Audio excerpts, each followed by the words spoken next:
Cake पण किती फुललाय बघा मस्तपैकी। त्याच्यावर तुटी फुटी पण किती छान दिसते। आजची रेसिपी आहे केक बनवते। त्यासाठी मी 2 वाटी मैदा घेतलाय, 1 वाटी दूध घेतलंय, 1 वाटी साखर घेतलंय, अर्धी वाटी बारीक रवा, तेल, सोडा, खायचा सोडा किंवा विनो दोनातलं एक पण कुठचं पण घ्यायचं। बेक पावडर घेतले 1 मोठा चमचा, व्हॅनिला घेतले ते 2-3 थेंब टाकणार आहे। ड्रायफ्रूट घेतले बदाम ते बारीक पीस करून घेणार आहे आणि आपलं कॅडबरीचे तुकडे करून घेतले ते पण टाकणार आहे आणि कस्टर्ड पावडर ही 4-5 चमचे टाकणार आहे आणि आता हे सर्व मी मिक्स करून घेणार आहे। सर्व मिक्स करून दाखवते कसं करणार ते। 1 वाटी मी दूध घेतले, त्याच्यामध्ये साखर टाकते,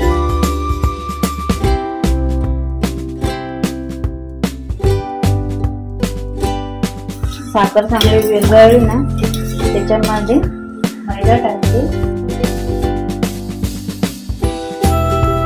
मिक्स करून घेते।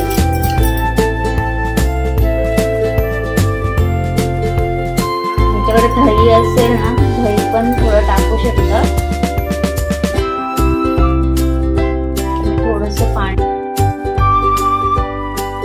आता मी सर्व हे मिक्स करून घेतलेलं आहे। आता थोडस घट्टपणा वाटतंय म्हणून थोडस अजून थोडं दूध टाकते। तरी मला 1 कप आणि अर्धा कप दूध लागलंय, म्हणजे 2 कप तर होतातच, 1 कपामध्ये नाही होत। हे बघा चांगला रवा पण चांगला मुरलाय, त्याच्यामध्ये 10-20 मिनिटं ठेवलंय भिजवून ते। आता मी त्याच्यामध्ये तेल टाकते 1 चमच,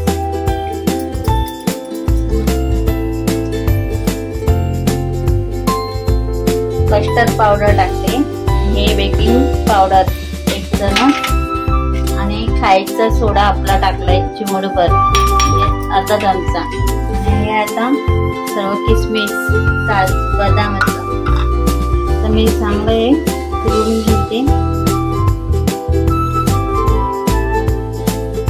थोडंसं दूध लागेल असं वाटतं, बरोबर 2 कप दूध लागतं।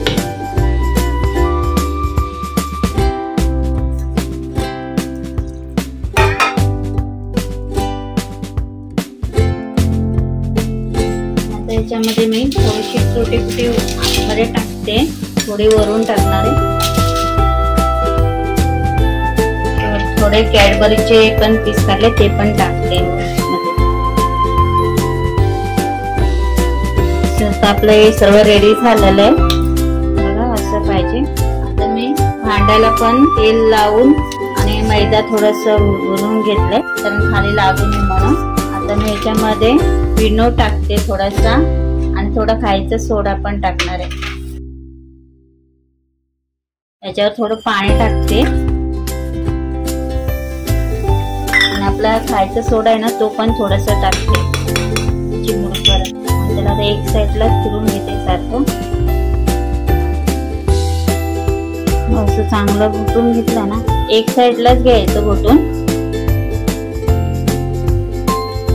आता मी मॅक्रोन पण चालू करून ठेवते।